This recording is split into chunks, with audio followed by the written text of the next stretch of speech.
Jeffrey Epstein. Jeffrey Epstein. Jeffrey Epstein. Jeffrey Epstein. Recently, the case of Jeffrey Epstein resurfaced. The magnate who killed himself and was forgotten. Epstein was a multimillionaire financier who was convicted of charges of abuse and trafficking of minors. Elite figures such as Bill Clinton, Prince Andrew, Bill Gates, and among others were linked to Epstein, and knew that he had tons of information that could sink them and many other powerful people who had been involved in his crime. In 2019, he was arrested for setting up a network trafficking minors. However, on August 10th of that same year, a month before being sentenced, Jeffrey was found dead in his cell. Jeffrey knew so much that he preferred to take his own life so as not to tell anyone about his crimes. Or at least, that is the lie that they wanted to make the world believe. Because the evidence that his death was not a suicide was very obvious to Michael Baden, a forensic specialist in suicide cases in prison, who after analyzing the wounds said that it was impossible for Jeffrey to have taken his own life. Everything was even more suspicious when it was learned that Epstein was in just another prison. He was locked in maximum security in the United States, where a few cells from his own, he had El Chapo as a neighbor, but he also had to be watched 24 hours a day, and there was also a security camera that pointed directly towards his cell. The strange thing is that in this maximum security prison, exactly on the day and at the moment of his death, the guards had a few hours without watching him, and the security cameras did not work. How convenient. But not for Epstein. It was not he who took advantage of the fact that no one was watching or recording to take his life at ease, but instead, it was convenient for all the powerful men who wanted to save their skin by silencing him. The case resurfaced after the news that a list with around 200 names of people linked to Jeffrey Epstein was revealed by a New York judge. Perhaps these days you have seen publications about the new names revealed. However, it is now important to wait for the complete evidence to come out. It is known that not all the names that appear are linked to the trafficking of minors. Many of them were even part of the domestic workers that Jeffrey had his different properties as maids and butlers. What is certain is that there are many influential people on this list of almost 200 people, and this man, despite having grown up in a very low-income family and not having important contacts in power, became part of the most influential social circles of the financial, political, scientific, and entertainment elites. But who really was Jeffrey Epstein? How did he build his fortune? How did he become friends with so many powerful men in the world? And who killed him? Jeffrey was born in Brooklyn, New York in 1953. The Epsteins were a Jewish and very humble family. His father was a gardener and his mother was a housewife. Jeffrey had a lot of charisma and leadership and was also good at music and mathematics.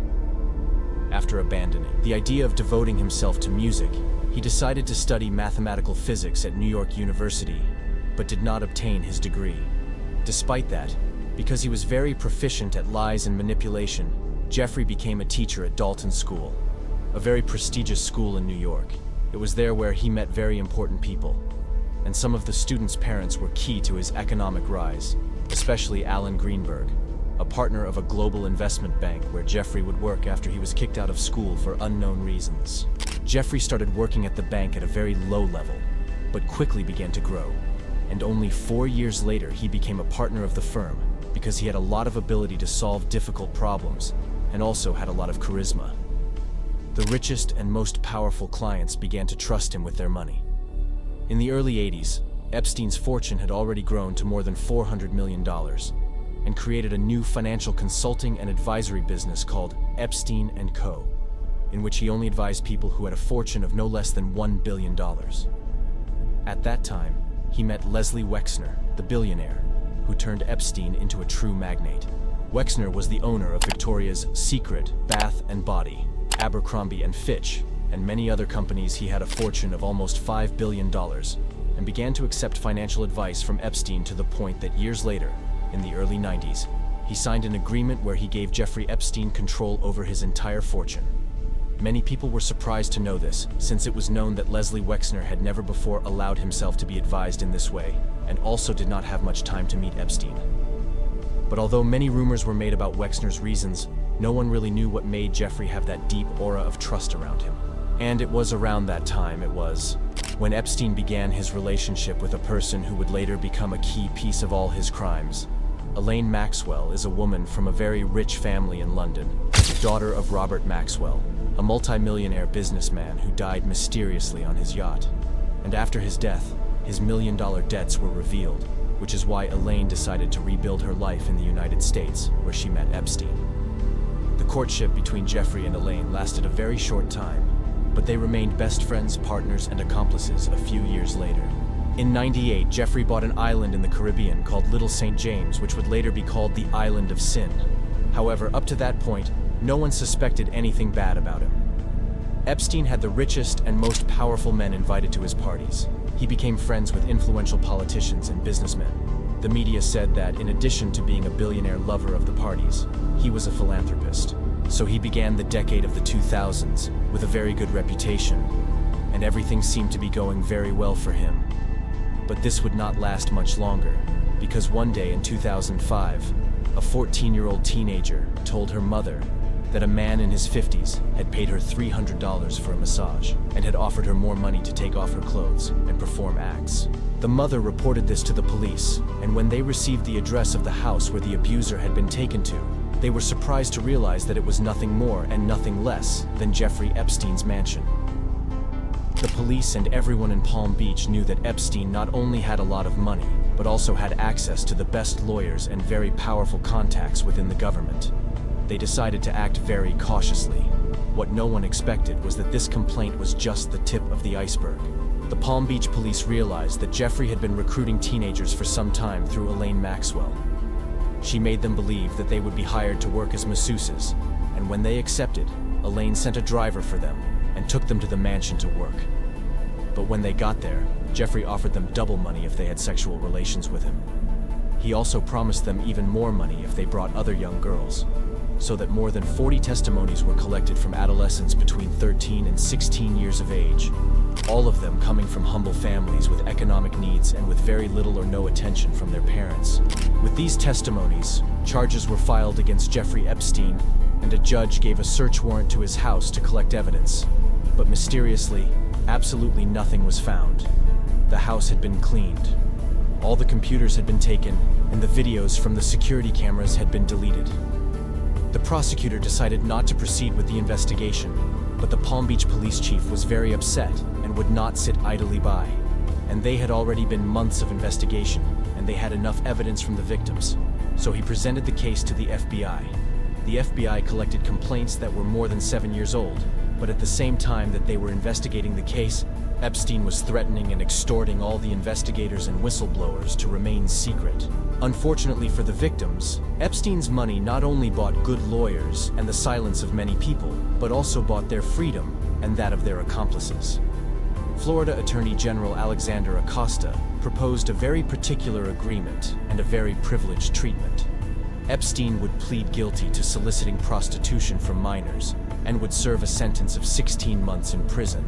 However, it was a very privileged incarceration because they gave him a wing separated from the other inmates that had a television room and a lot of space. Plus, his visitors could enter without any type of restriction. And as if that were not enough, he had permission to go out to work in his office 6 days a week, 12 hours each day. Given this outcome, Spencer Kevin, the victim's lawyer, 14-year-old, said that she had been abused twice. The first time being Jeffrey Epstein, and the second time by the corrupt justice system that had labeled a 14-year-old girl as a woman. And although her sentence was 16 months, after 13 months he was released for good behavior. He was later asked for a year of house arrest, but he did not bother to comply with that year, since during all that time he was seen traveling around the world on his private plane. He continued with his normal life, often partying with the elite on his private island, and was always smiling before the media. All the families of the victims were ignored. No one knew about them, and the issue was not raised again. And for almost a decade, Jeffrey Epstein maintained his innocence. But there was a group of people who did not give up and continued to silently collect information and then present a more solid and concrete complaint against him. This time, on July 6, 2019, Jeffrey Epstein was arrested for abuse and sexual trafficking, and it was discovered that the women he recruited were made available to other men at his famous parties, and kept all the evidence in photos and videos, and later used that information to blackmail them and get whatever he wanted. In his house in Manhattan, there were thousands of files that proved it. Photos of minors and videos, 5 books with names and much more information. This had helped him manipulate justice and get his way years ago. But this time the judge was incorruptible.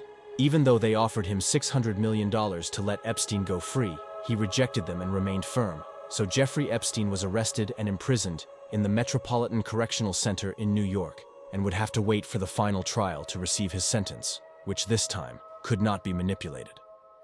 On August 10th, a little less than a month later, he was found dead in his cell. And here we return to the beginning. After his death, only Elaine was arrested and sentenced to prison. And although the hacker group Anonymous had revealed a list of names, it seemed that everything would remain there, and the names of many powerful men involved would remain secret forever. At least that's what they believed until a few days ago when this list of 200 names was revealed.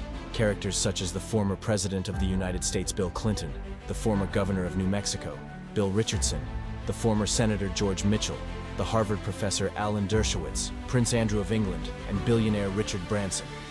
They have been linked to the island of pedophilia and to Epstein's trafficking rings. Other names have also appeared, but we do not know what was their exact relationship with Epstein. People like Donald Trump or Stephen Hawking, who was on the island and from whom they have been raised all kinds of rumors, but none confirmed. Also names of celebrities such as David Copperfield, Michael Jackson, Oprah, Leonardo DiCaprio, Cameron Diaz, who apparently had no participation in these crimes. The news has caused many emotions among people, and social media will not stop talking about it. Many are hopeful that the truth will completely come to light, especially the victims and their families who hope that justice will triumph and the guilty will be convicted for their actions. But on the other hand, there are many who have completely lost faith in the United States justice system, who are convinced that these rich celebrities will get away free again. And although nobody knows exactly how all this will end, the truth is that in the coming days these documents will continue to give a lot to talk about. There are still many more secrets that have not come to light, and many people who are doing everything in their power so that they never come out.